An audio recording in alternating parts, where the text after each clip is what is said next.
people who pay attention to their dreams are living in alignment with nature. Dreams are nature, and they are naturing through us in the same way that nature natures through a tree and produces leaves and flowers and fruit. Once we understand the symbolic language of dreams, it can be a sort of inexhaustible wellspring of creative originality that is coming through us. It can also be a kind of connective tissue to the entire appendix, really, of our species. Welcome, everyone. I hope you enjoyed our rest week and perhaps had the opportunity to listen to a recent episode. With summer in full swing, I wanted to share that I'm offering workshops as well as conversations at some festivals in England this summer. You'll be able to find me at Noisily this weekend, offering an intuitive flow workshop and an All That We Are panel discussion with special guests on the Sunday, with the theme of rewilding ourselves. And then next weekend, I'll be at Buddha Fields offering an All That We Are panel with special guests on how we anchor ourselves in these times, as well as a workshop on intuition. I will also be at All About Love and The Heart of the Rose. It would be lovely to see you in any of those spaces. You can find the details as well as the specific times of my workshops over on the calendar at amisha.co.uk. My guest today is Toko-pa Turner, blending the mystical tradition of Sufism in which she was raised with a Jungian approach to dreamwork. Toko-pa founded the Dream School in 2001, from which thousands of students have since graduated. She is the author of the award-winning book, Belonging, Remembering Ourselves Home, which explores the themes of exile and the search for belonging. I know many of you have read this beautiful book. Sometimes called a midwife of the psyche, Toko-pa's work focuses on restoring the feminine, reconciling paradox, and facilitating grief and ritual practice. In this conversation entitled The Power of Our Dreams, we explore the themes of dreamwork, belonging, and exile, where we speak to the question, how do we cultivate the skill of belonging? I hope this conversation moves you and opens up a deeper connection with your language of dreams. Welcome to All That We Are, with me, your host, Amisha Gadiali. On this show, we explore the weave between activism, the sacred, creativity, and regeneration, the spaces where our inner and outer worlds dance. From healing trauma to nature connection, to new technologies to ancient wisdom, it's time for us to move beyond silos and into an integrated way of being. Every one of us has ideas and personal experiences to share that can lead us to a more beautiful future.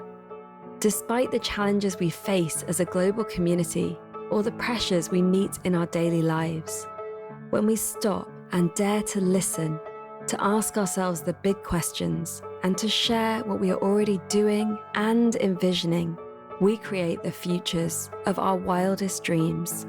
And we begin to embody all that we are becoming, and all that is possible. Toko-pa, it is an absolute honor to welcome you here to All That We Are. Thank you for being here with us and for sharing your voice and your wisdom.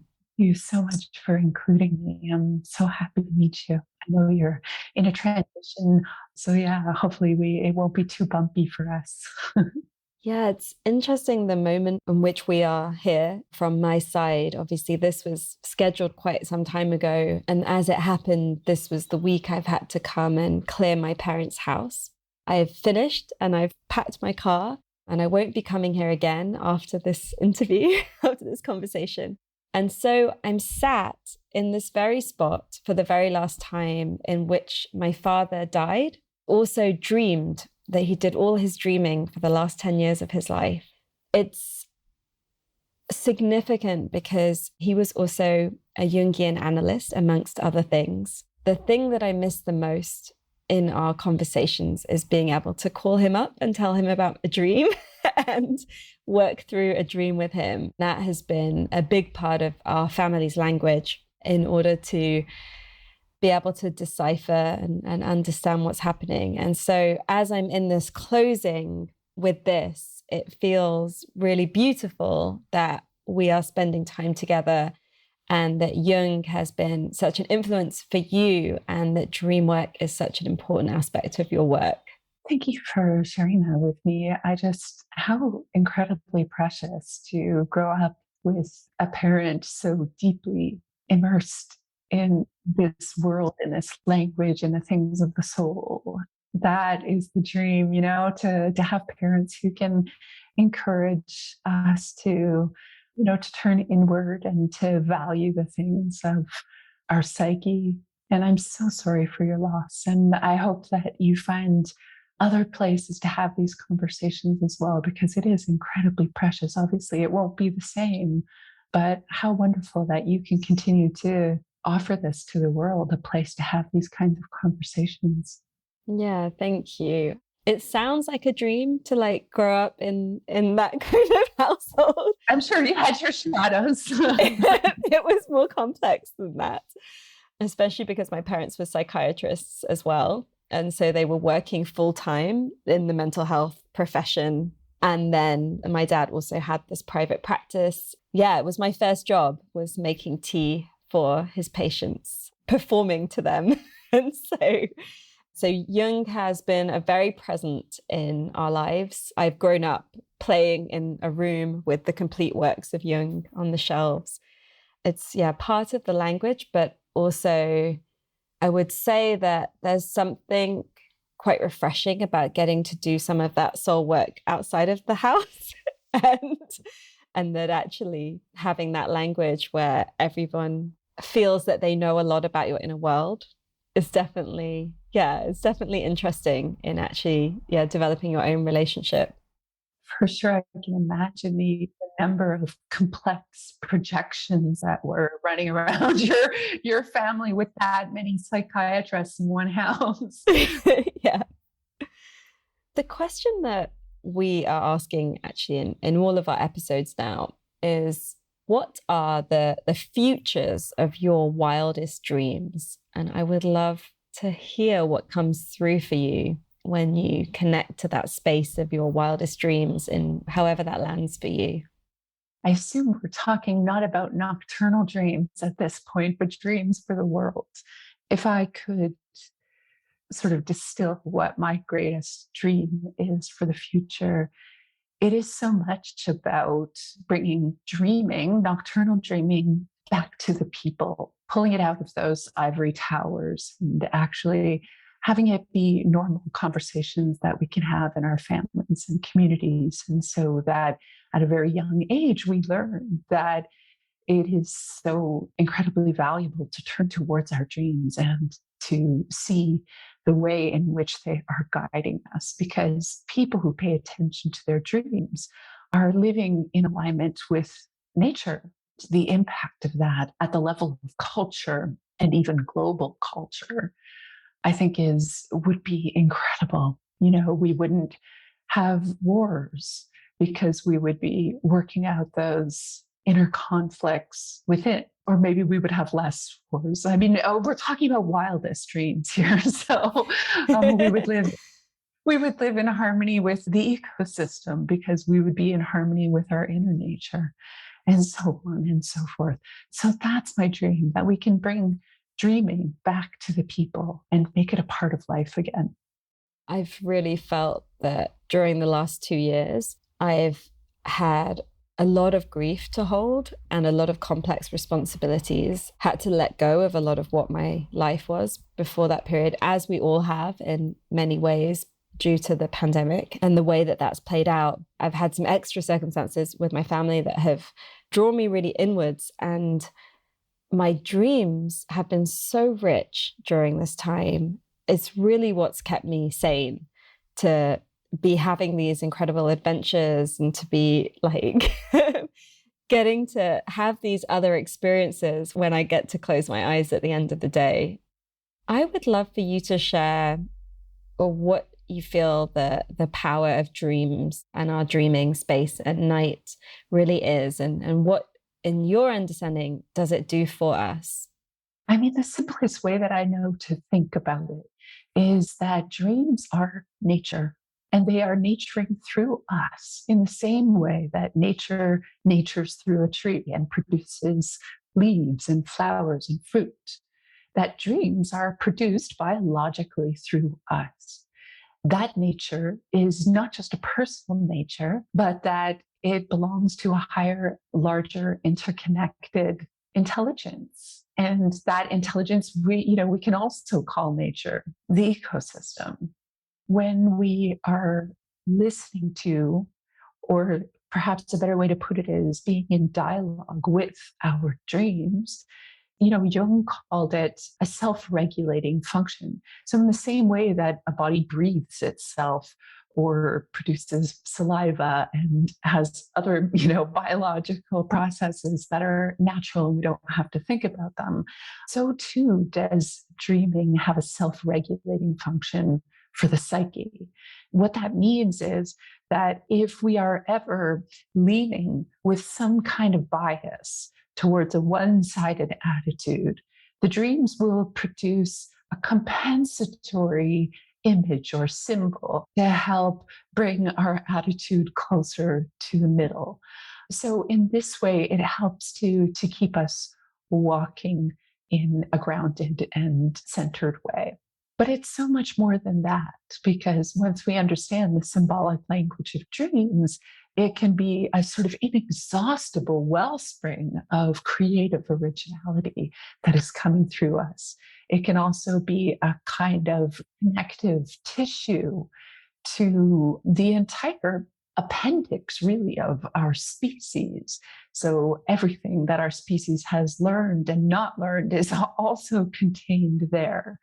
So, there's this tremendous resource available to us, and each of us has sort of a private gateway into kinship with that mystery every time we go to sleep and remember our dreams. But the problem, of course, is that we don't understand the language of dreams. And so we dismiss it as nonsense. We wake up and we look at it with our rational perspective and we think, well, this makes no sense. These scenes are disconnected. These characters are silly. This is a ridiculous scenario. Or on the other hand, it might be very scary and upsetting or taboo or repulsive. And we push it away or we dismiss it. And so this is the biggest obstacle that we have to face when coming back into relationship with our dreams, is this urge to keep dismissing them and calling them useless. And if we are in a space where we see the value of our dreams, but maybe don't know what they mean, or, what they're trying to show us, or how they're trying to heal us or guide us, how do you feel one starts to grapple with that? Well, it is a language like any other language, and it takes time to learn. Ultimately, the way that it is different is that what it takes is this tiny but crucial shift from thinking literally to thinking symbolically. And this is very hard for us to make, because we'll dream about, say, our spouse, or we'll dream about our workplace, and we will see those images and think quite literally about the dream. But when we think symbolically, what we are trying to get after is that character or that place or that object's qualities. A very good starting place is to simply define the key characteristics of whatever that symbol is coming up in your dream. So, for instance, let's say you dream of somebody you know from 20 years ago, and you ask yourself, well, why am I dreaming about Dave from 20 years ago? I haven't even thought about him. Well, instead, you can ask yourself, well, what are the main characteristics that you associate with Dave? And maybe you'll say, oh, he was really creative and outspoken and fiercely himself. So now you have these descriptors, and then you can ask yourself, why are those characteristics showing up for me in this moment, in present time? And you may not have enough just looking at that one symbol.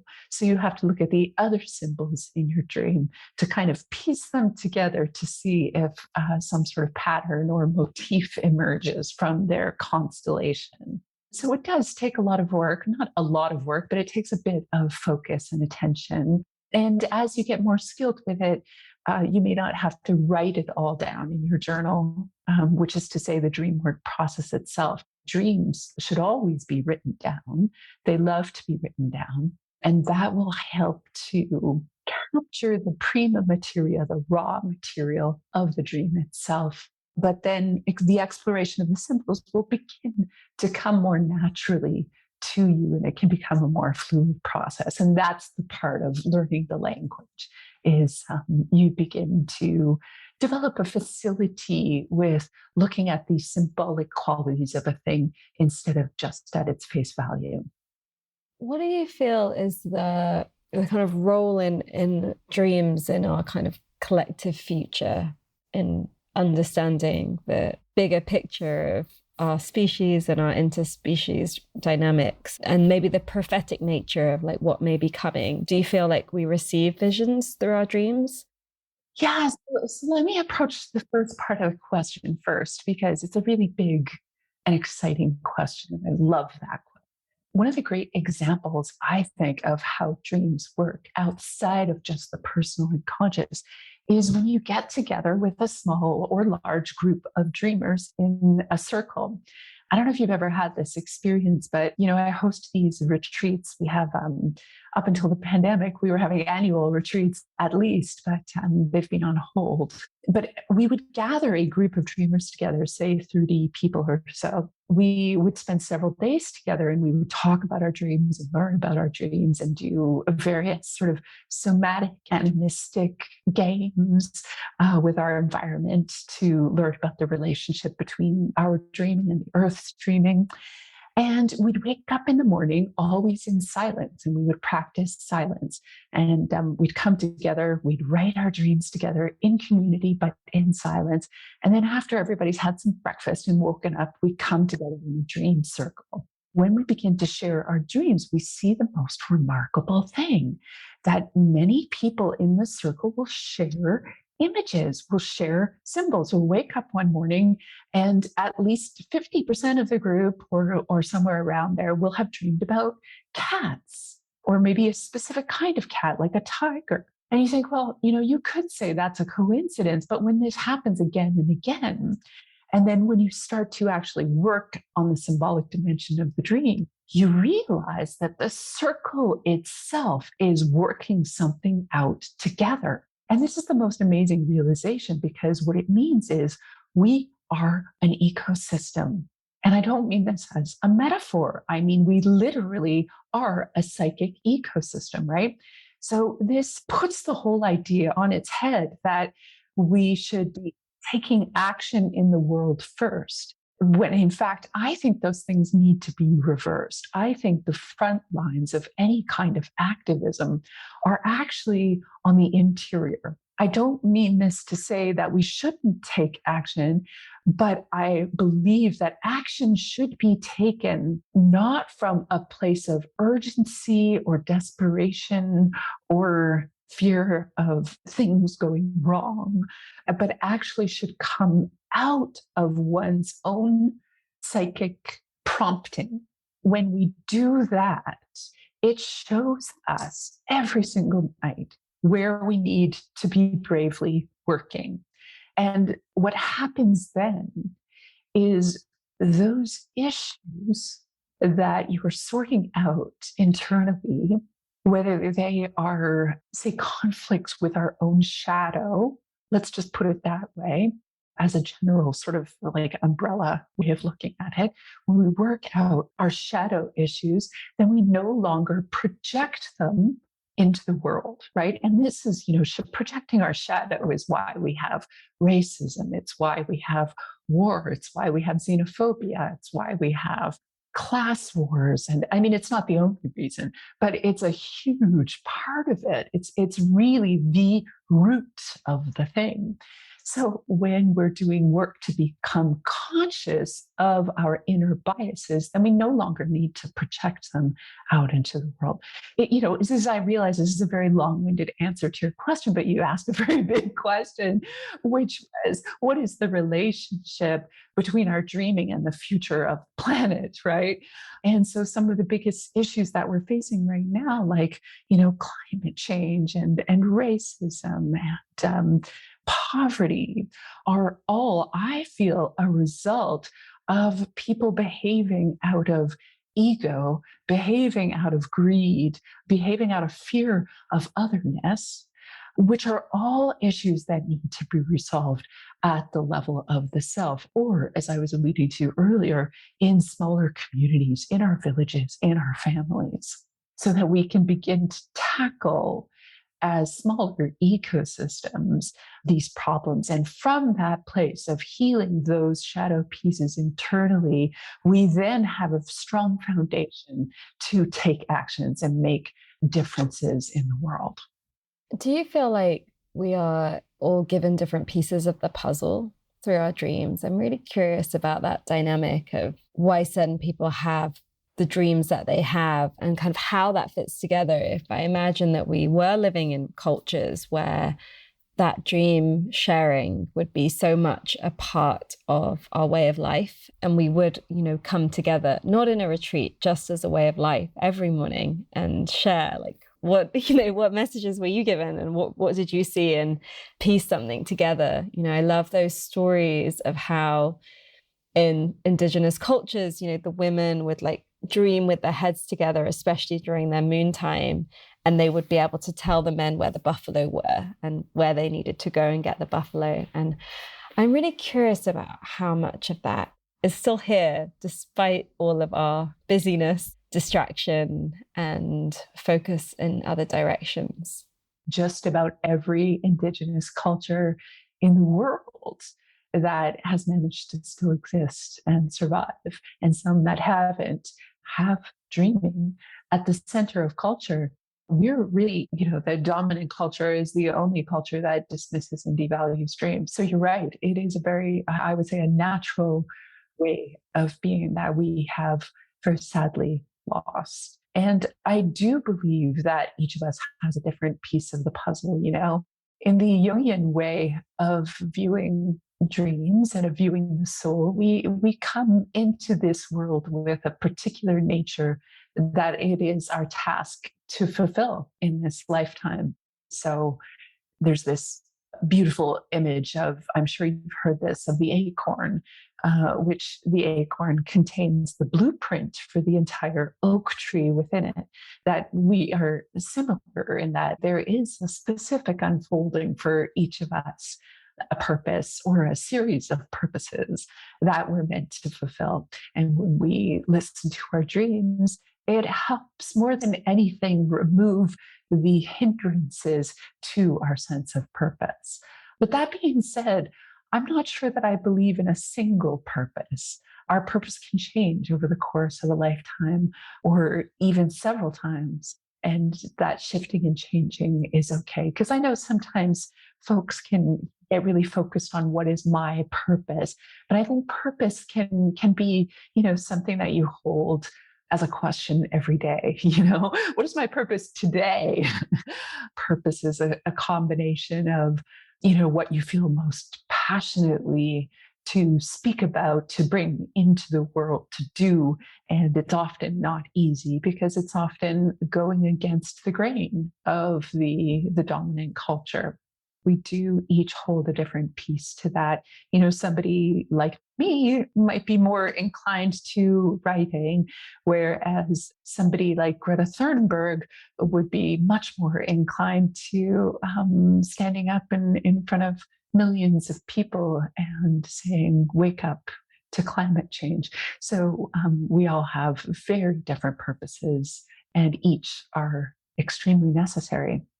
One thing that's always really stood out for me is a friend of mine who's, I guess, probably in her 40s now, and she works in the climate movement and through creativity. And she had a series of dreams when she was a child, like 5, 6, that went on through her whole life about climate change. And she would wake up crying in the middle of the night because she would see what was going to happen to the planet. I find it so fascinating that that was being communicated to her from such a young age through her dreams. And at the time, she had no frame of reference, like, oh, this is climate change. Like, this is what this is going to be like. Yeah, I find it fascinating how much might be being shared and what our society would be like if that information was not only honored, but was actually integrated into the way in which we do things and the decisions that we make. Yes, that's so thrilling to think about. I imagine a society like the one you described, where actually government was a council of dreamers. That would be my wildest dream. But, we have to start where we are. And we all have that potential to do that every night, and that contributes to that larger tapestry of that of a vision of being able to one day have that. It means raising our children to know that we should value our dreams, and that they do have the potential to have that timeless nature where they can see into the future. They can also see deeply into the past, and perhaps time is more circular in the dream time than it is linear. I certainly have had dreams of the future. It's so amazing that children dream, that it's not something that they get asked about very often. I ask my nieces, and I know my brother asks them, his daughters, right from when they could speak, what did you dream about last night? Sometimes I think they make it up. But bringing that language in and hearing like what is brewing in that space that's not confined to all of these rules and all of these like limitations. Yes. Well, and even if they are making it up, what's the difference? It comes right out of the pure imagination at that age. So, yeah. Yes. More of that, please. Yeah, absolutely. My fear is that if we did in this dominant culture start to like all share our dreams, that they would then just be sold, and we would have more things sold to us based on what was happening at night. And there's something really precious about that being our sacred space that isn't infiltrated with any of these things. I've definitely felt, with some of the apps, like, oh, how amazing to have these apps where you can record your dreams and it can help you to decipher themes that are reoccurring. But then it's also like takes it out of that really sacred space once it's being shared in that way. So true. I'm not sure you could ever bring me to use a dream app. I have a dream app. It's called my journal.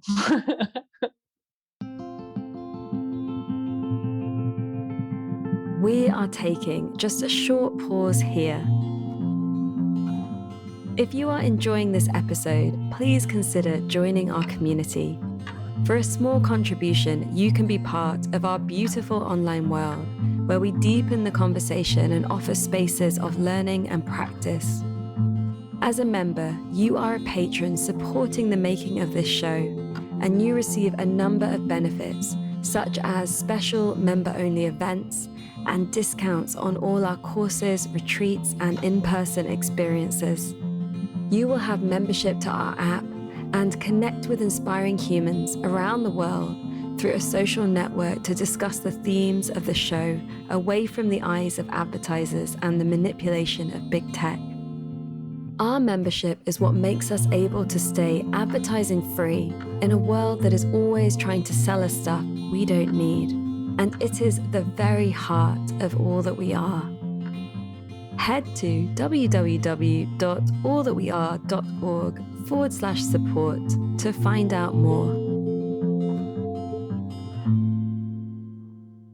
So your book and a big theme that you share about and that you write about and that you have spent time with is this question of belonging, which is such a big question.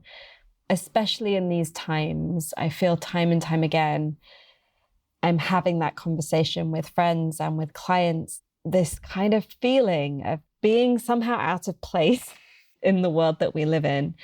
and trying to find that place within ourselves, trying to find that place within community where we really can be who we are. You talk a lot about also being exiled.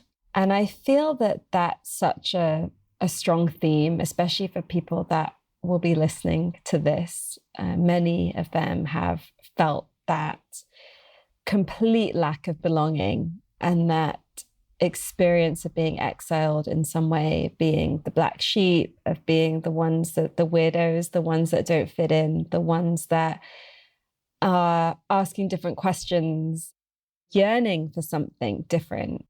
I just wonder today in your heart, what is it that you want to share with those beautiful people? Wow. This is a subject that I wrote about because I've felt so strongly that way all of my life. I speak on it not in the sense of being some kind of expert on belonging, but because I'm an expert on exile in my family, socially, in school, and then, of course, being somebody who's led a life, speaking about dreams and being so passionate about dreams, that's definitely put me on the outside of many circles as well. So I decided to write about belonging because I wanted to understand the wound in myself. And what happened was that the more that I asked the question about what really was belonging, and why was it something that I couldn't seem to achieve when it looked like, from the outside looking in, that so many of the people that I knew had a sense of belonging. So I started to speak to people. That was kind of my first exploration. And the most amazing thing happened. I discovered that even these people who appeared to be in a place of belonging, maybe they had a career they loved and they seemed to be surrounded by people and family and so forth, all of the things that you imagine as being a place of belonging. Even those people felt like they didn't belong. And so this really broke the question wide open for me into it being certainly an inquiry that I had for my own soul, but a larger inquiry of, why is this so hard for us collectively? What happened was I discovered that there were really three levels of, let's say, estrangement that we experience. For some people, it may happen on one level and not another. For some, it's all three. But those levels are, of course, the personal. So the personal experience of not belonging, that might happen through, being exiled from a previous place of belonging. Maybe it was your family. Maybe it was a feeling like you didn't belong in your school, around other children. Maybe it is at your workplace. Maybe you got kicked out of belonging, say being demoted, or maybe you belonged to a spiritual group and had a clash or a conflict with them. So there's this personal level of not belonging and exile that people experience. It could be even in your own body. You might not feel like you belong in your own body. And then there's the cultural level. And the cultural level has more to do with, we've been talking quite a lot about what we call the dominant culture, which is, it's a thing. It's like there's the dominant culture espouses this, set of values, just like families do, where there are certain qualities that are aggrandized and celebrated and encouraged, like, for instance, being extroverted, being young, being attractive, being white, being successful, being powerful, these kinds of things. But what happens is there's this whole other set of qualities which are devalued or dismissed or even derided, like being a feeling person, or being different in any way that doesn't fit the other model, being sensitive or going slowly, or paying attention to our intuition or our dreams, the whole domain of what in the Jungian world we would call the feminine. This is the archetypal feminine, but it's sort of, you can see how a lot of those things I mentioned kind of fall under that category, what we associate with the feminine. And then there's this third level of estrangement, which is that intergenerational estrangement that happens as a result of our ancestral lines. And this is a piece we can't always see directly because most of us, even Europeans, European descendants, don't have to look very far to look back a few generations to see a time when our original people, our indigenous people, will have been separated from their place of origin, usually in a violent way. So an obvious example would be, the Jewish diaspora or the African slave trade. And so this separation from place geographically, that rending that happens at the level of culture, of course, is a kind of grief that cannot be processed by one generation. And so it carries down through the subsequent generations. And we feel that. So here you have this complex tapestry of exiles, right? That happen at the personal, that happen in the cultural, that happen at this ancestral level. And so we're contending with a lot. So this is what I try to explore in my book. Is it's part memoir. So I tell a lot of my own story. And also it's part philosophy where I'm exploring these different levels of estrangement. And then looking at what I think are the competencies of practicing belonging. So instead of thinking belonging as a place that you have to search for all your life, and then you finally find it, and then you're, happily ever after, whether it's in true love or in a community or a spiritual group or a profession, whatever your ideal version of belonging is. I think this is a sort of limited way of looking at belonging, because belonging is something we can actually practice at from the inside out. And so I try to take a stab at identifying what those competencies really are and how we can begin to practice at belonging in our lives. Can you share some of those competencies? Yes, for certain. We have been talking a lot about dream work, and I think that this is just such an important key because the practice of belonging starts with ourselves. So, you have a dream and you have this whole community of people that are inside of you. And some of them you're in profound conflict with, and others you think are really weird and you want to get away from, and others you love, and some you have not met.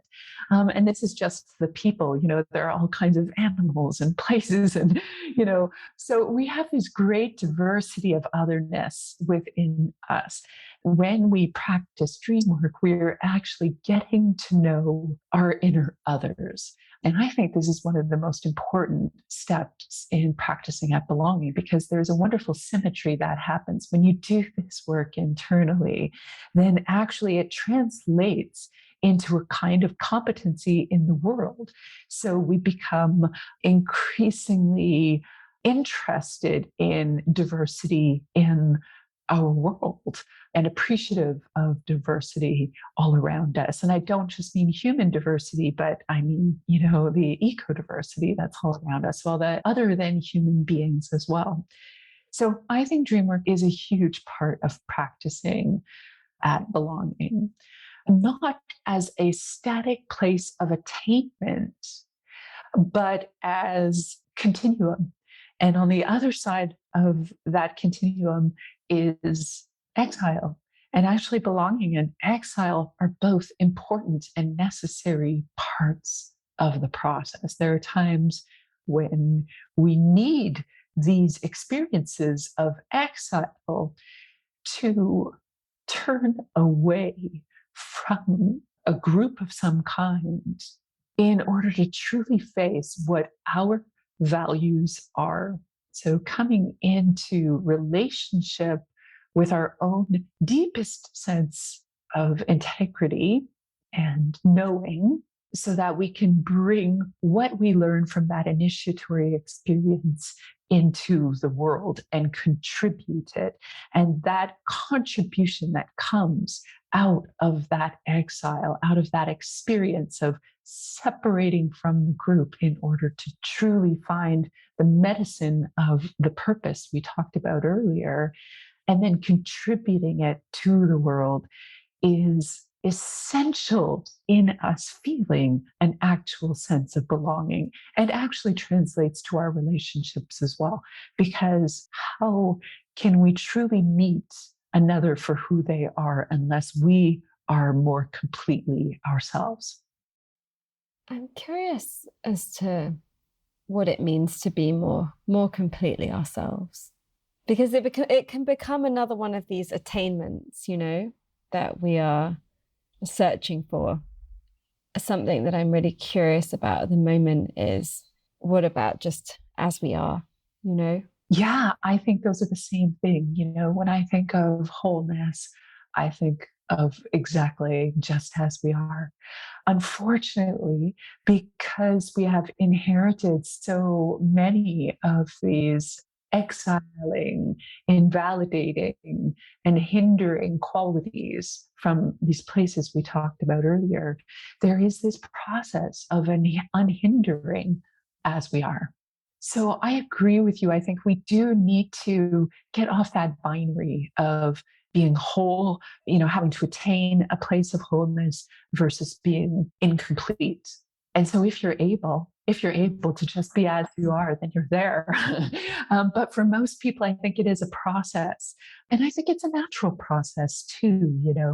When you think of a toddler, I think is a good example. As a toddler is growing, there is this natural development process where in the beginning, there's no separation between mom and baby. They are one, or parent, let's say parent and baby, they are just one. But there comes a point, usually around the age of 2, where the baby toddler becomes themselves, and they start to make this separation, this sort of self-exiling of no, and this is mine. And being able to make that separation is a really important part of our growth process. And I think we have to do this at different levels throughout our lives. Learning to become an adult is a really big transition.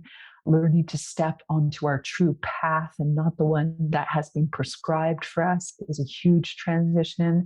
Stepping into elderhood is a huge transition.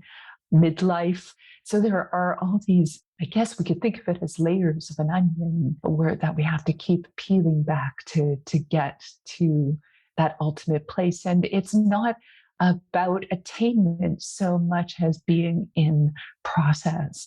And if you can get comfortable with being a constant work of art, then you will be just perfect the way you are.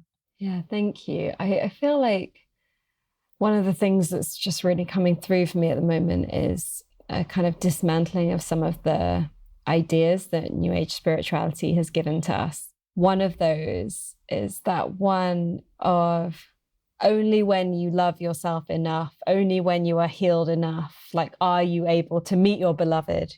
I know so many people that are trying to do their healing so that they're worthy enough to be loved. And it's well, you're worthy to be loved as you are, and heal. It's part of our purpose of being on this planet, to heal for our ancestors, to heal for our future generations, and to become more deeply connected to that aspect of our souls. And yet there's so many dangerous ideas out there that play on the not enoughness, that then have us kind of chasing, like you said, it's when I'm in this community or this relationship, but what do I have to do on the inner level to deserve that, or to attract that, or to create, to manifest that? Oh, I'm so glad you brought that up. I'm so with you. I think there is a grain of truth in it, though, and this is what it is for me, is that so long as we're living somebody else's version of who we should be, we can't really meet somebody we're going to connect with. And this isn't just our beloved, but even friends. We're not going to be able to connect with anybody kin until we can be ourselves. So it depends where you're at in that process, right? Certainly, so long as you are identified with the ego, which is the persona that you project into the world, as opposed to the self that is beneath that mask, the self you are, in your jogging pants, and when your feelings are on your sleeve, and you're not protected under armor, these kinds of things. So long as you're not allowing yourself to be seen, you can never be recognized by those who are meant to connect with you. So that's the grain of truth, I think, that's in that adage. But I think you're right that there is a hook, and often a consumerist hook of, that gets us with the never enoughness, that there's always someone more you're supposed to be other than who you are. But I ultimately think that, let's say you do meet your beloved, they're not going to be a perfect person. Everybody has a shadow, and you're going to be working that out for the rest of your lives. So for me, the question is, are the people in your life willing to show up to do that work for you, with you, for themselves? And that is the real match for me, is when I know that somebody can say, oh, I really acted like an asshole. I'm so sorry. And I'm going to do better. And you can do the same, because we are going to be an asshole. I hope it's okay to say that on your program. Yeah. It's not. But yeah, we're not always our best selves, and that's part of being human, and that's part of accepting ourselves too, is knowing that we will have these moments of failure, and just being able to be conscious of our failures and transparent with them as best we can is, for me, the basic requirement of any intimate relationship. And we will always have times that are more challenging than others, things that we are going through, extra pressures, and that will overspill. I have a lot of friends with young children at the moment. And one of them said to me, me and my husband, we're not getting on at all at the moment, but I'm so tired all the time that I don't have the full energy to kind of tend to it. But I know that life is long, and he is a good person, and I am a good person, and he is a good father. I know that I respect him. We're just not getting on, but I'm trusting that that's okay for a year whilst we're not sleeping and whilst we're worrying about money and like all of these different things. And there's something about our attitude to relationships that can exist, especially for those that have experienced a lot of trauma early on, and also for those that have been on really deep spiritual paths. And then it's like you're looking for this thing that's always meant to feel like amazing. But actually, the reality of life is that we have these cycles, and it's really just like, are you willing to be in the shit together sometimes to wade through it? And at the same time, honor like the full beauty of the person that is in front of you. Yeah.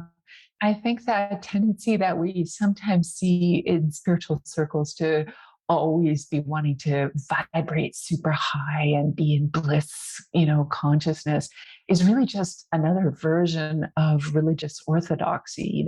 It's this whole idea of ascension and purity and, being above the world, whereas life will break you. And that's the truth of life. Life is full of suffering. And if you haven't experienced it yet, it's only a matter of time, And these experiences of grief and loss and exile and illness, are initiatory by nature. They take us into deeper layers of life. I think what happens is, over time, your spirituality matures in this process.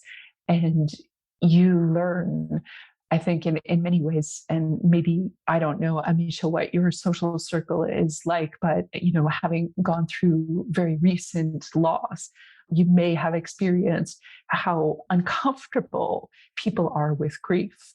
People don't know what to say. They don't know how to show up for us. They don't know how to talk about it. They may even avoid us. And this is because we don't teach a capacity for grief and for holding those vicissitudes of life as part of, being in culture. It's just not acceptable. In fact, the whole death process is just totally hidden away and kept apart from us. We're so, as a culture, disconnected from it. But the result, of course, for the grieving person, for the person who has lost something, is that they become incredibly isolated in their initiation, and they don't have support in holding the hugeness of that experience. But it changes you. And once you've been changed by one of these experiences, then you become a person who is more skillful at holding that space for another. And we need more people like that who are willing to show up for us in these difficult times. So this kind of grounded spirituality is one that is very much missing in our culture. It's part of the belonging process because we have to be willing to include also that, also that ugliness and that difficulty and that, tearing your hair out with grief and depression and loss and illness. All of that has to be included. When I was talking about that, the village of people who live on our insides, those people are there too. Rumi, the Persian poet, has this wonderful poem translated by Coleman Barks called The Guest House. And he says this human being is like a guest house, and we have to welcome each of those guests on this doorstep, be it sorrow, be it anger, be it meanness, and welcome them into our home. And if we don't, they'll have their way with us anyway, So the sooner we practice at learning how to become inclusive of them, both in ourselves and of each other, the more we're going to feel that sense of being just as we are. Thank you. It's so interesting because there's one question that I have, when you said, if you haven't experienced suffering yet, it's coming. And I wonder, is it coming for everyone? Because there are these people that do just seem to have lives where there's just a lot more flow and privilege and things not out of the ordinary happening. And then there are others that, especially in these times, depending on where in the world that you're born and what your story is, are going to be on the front lines of some of the bigger issues that we have.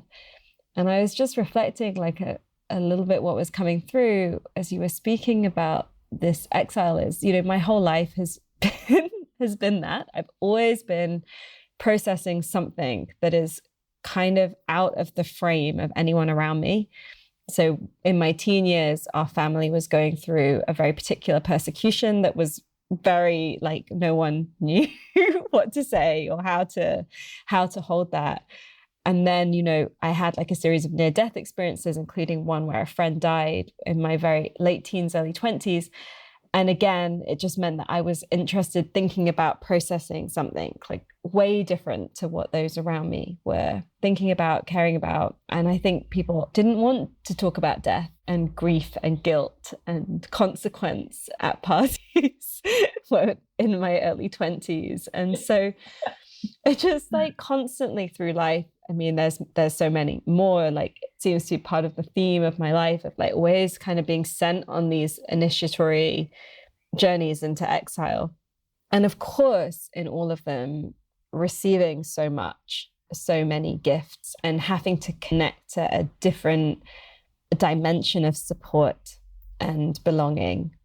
And then there's the part of it which also, and then another one comes and you're really again, And I feel it's really interesting because sometimes I it makes me think, okay, well, times are going to get harder on this planet. And I have a lot of experience at hard times. So that is going to be beneficial for not just myself, but for those around me as the intensification happens. And then there's also the aspect of it that's just quite wearing. Yeah. Yeah, I hear you. I think this is why the word long is in the middle of belonging.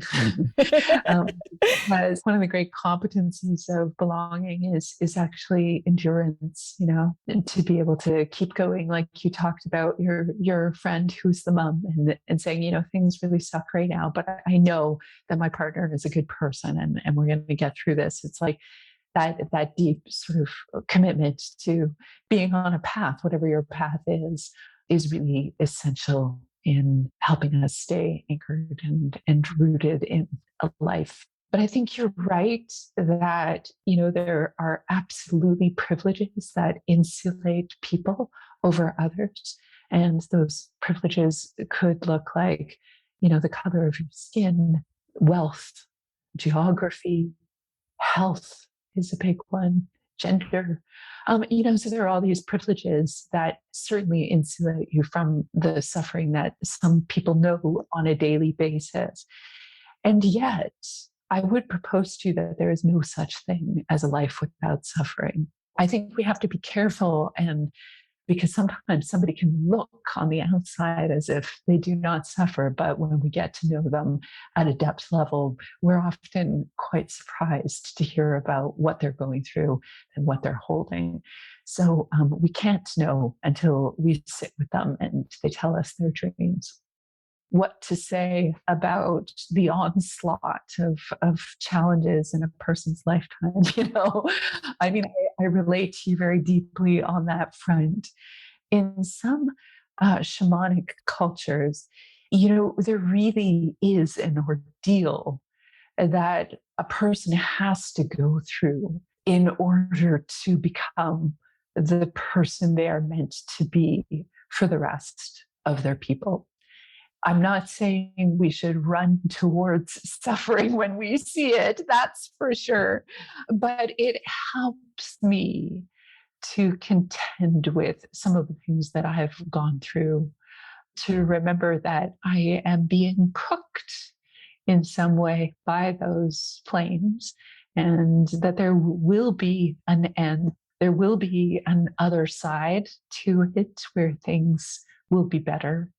And the way that I remember that when I forget, I have a wonderful partner who reminds me of that when I forget.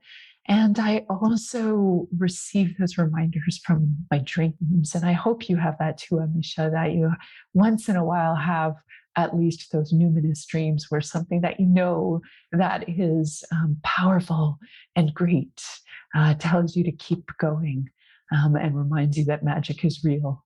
And maybe you are rewarded with things like synchronicities or generosities or certain graces that help you to keep going. Yeah, absolutely. I said at the beginning of this conversation, that my relationship with my dreams has got me through and gets me through so much. It adds so many extra dimensions to my life that makes some of, I guess, what's in the kind of day-to-day world that we know, that can be quite mundane, that can lack a lot of like the nurture that we might need. Like, I feel so grateful that one of the gifts I was given in this life was to be taught the value of dreams right from an early age, and to get to live that as part of my life, not just as this kind of weird thing that happens at night, but as something that I deeply honor and cherish and love.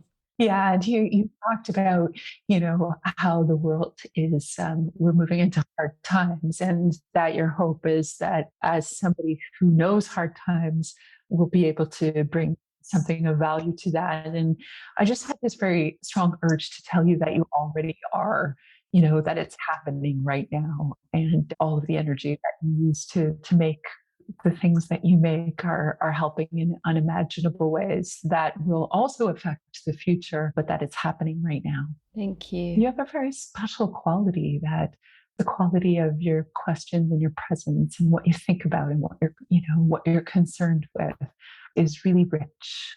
Thank you so much. About your relationship with Jung, I'm curious as to what aspects of Jung's work you feel like the strong connection with. Well, Jung was incredibly prolific. I don't know the exact number of books he wrote, but it's well above 30. And he wrote in an incredibly complex and dense way. So one could study Jung's work for one's whole lifetime and still not get to the bottom of it, because every time you read it again, there's another layer of richness to be discovered there. So I think I'll always have a relationship with Jung and all of the people who have gathered around Jung. So the Jungians, there's a whole movement of amazing people who are doing great work from different perspectives on Jung's work. And then also, I think it's important to say that Jung was also a product of his time. Being a product of one's time means that there are certain concepts that I think are outdated and no longer valuable for us in modernity. And so there are places where I brush up against my own disagreements with Jung's work. I'm not sure if that's what you were asking about, but I think we have some people who are doing feminist revisions of Jung's work, people who are exploring stuff around, we have very few Black Jungian analysts. So there are some wonderful offerings to looking at the limitations of the whiteness of Jungian psychology, analytical psychology. And so I love all of these new paths that are being taken from the work. And I hope more young people actually get interested in it so we can continue to revise and evolve and learn from Jung's legacy. But for me, ultimately, I think I am much more of an animist. And so I'm extremely interested in where animism and analytical psychology meet and intersect and don't. So I've always been very interested in the indigenous dreaming practices around the world, of which there are many, many to explore. So I don't know, does that answer your question? Yeah, I was just curious. I guess because it's so much a part of the family language. And for me, it's not a big form of my work, partly because I've ended up finding more somatic routes of therapy to be more interesting for me. And I guess, I don't know if you relate to that around like the Sufi background that you grew up in, that you end up being drawn to something kind of different that maybe fills in some of the gaps of what you were given.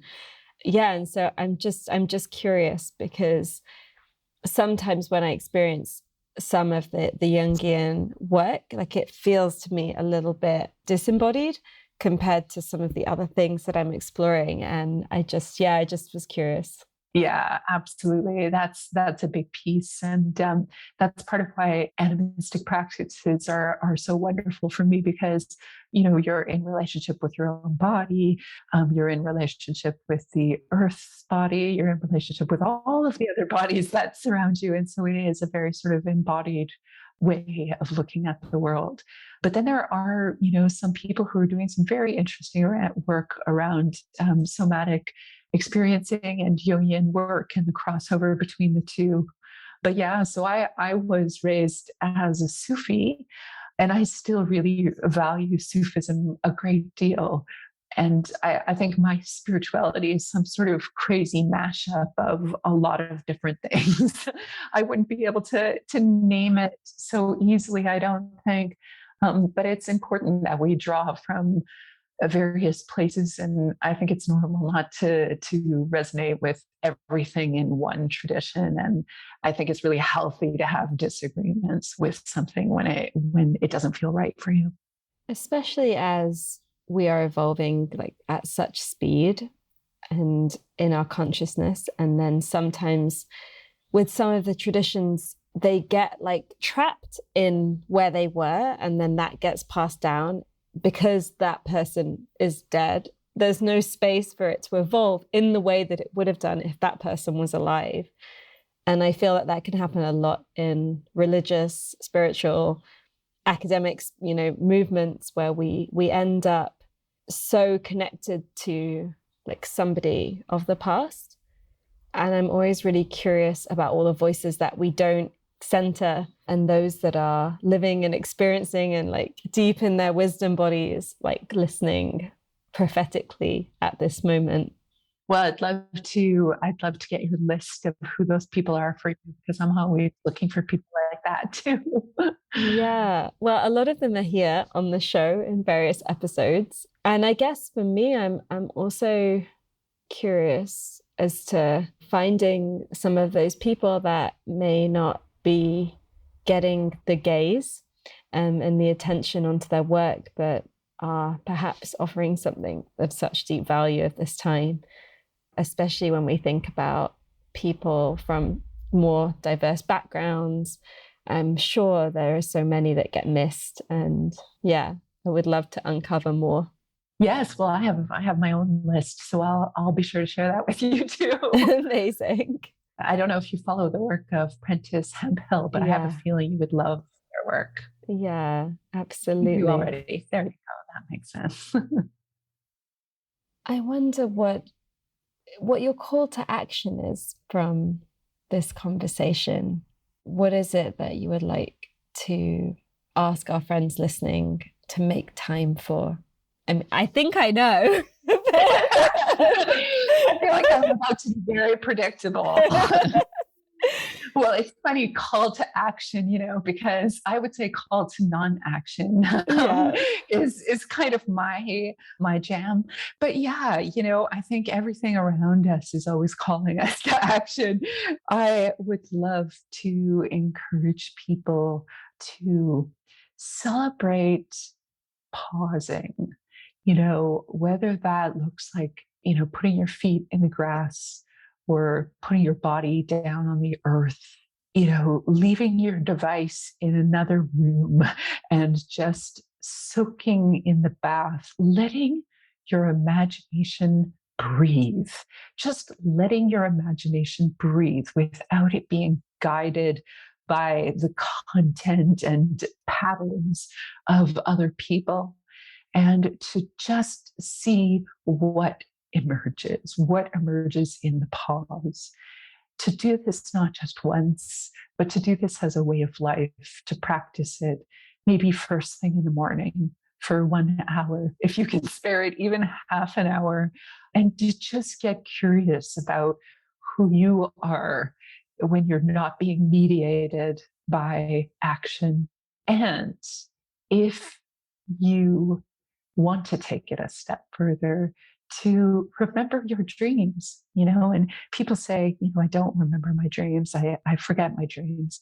And I would like to propose to you that forgetting is a choice, and it's a passive choice, but it is a choice, because remembering is a choice also.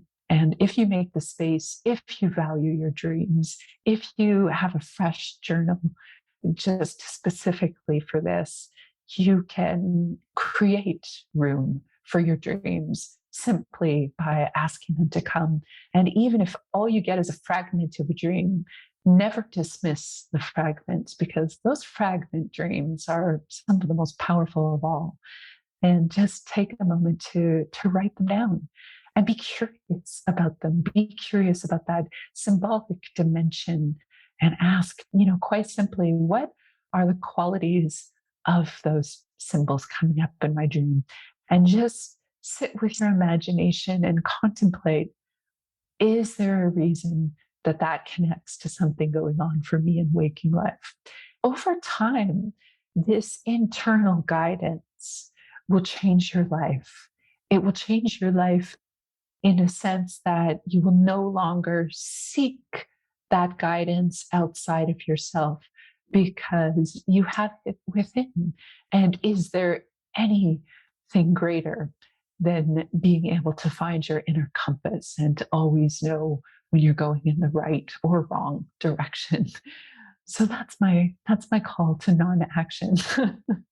Toko-pa, it's been so wonderful to explore all of this with you. Thank you so much for your time. Oh, thank you so much for having me. It was a really delicious conversation. And as I say, I really appreciate the quality of your questions. And thank you for using your platform to raise up some of those voices, because you're right, we need more of them. And thank you for including me.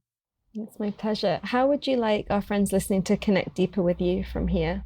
Well, you can just find me on my website. It's tokopa.com. So it's TOKO-PA.com. And, I'm on the Instagram at Toko-pa, and I'm also on the Facebook. Those are my main spots. I have a mailing list. So if you sign up for that, I do occasionally send out emails, but rather delinquently, not often. Wonderful. Thank you. Yeah, thanks for having me. Thank you for listening and spending your time with us. As always, you can find links to everything we mention in this episode, download our book, and discover so much more over on allthatweare.org. We give space to our guests to share their perspective without debating it or fact-checking, as this approach allows for deep, unedited conversations from the heart. We trust your discernment and wisdom to take what is useful and challenge what isn't in your own understanding. We offer spaces for discussion and integration in our membership community. We hope that you have enjoyed this episode and it has sparked some inspiration and creativity in you. We don't believe in selling you things you don't need through this podcast, and so it's made possible by you, our beautiful community. If you loved this and would like to connect more deeply with us, please join our membership. For less than a tea or coffee a day, you can access our community conversations and benefits such as our app and member gatherings, as well as being a patron whose support makes this podcast happen. Please also hit subscribe and leave us a review wherever you listen so others find us. All That We Are celebrates all that we are already and the untapped potential that lives inside us. It invites the full power of the more than human world, nature, the unseen, our ancestors and our future generations. It reminds us that we never exist in silo, through borders, timelines, or polarity, that in each and every moment, all that we are is here.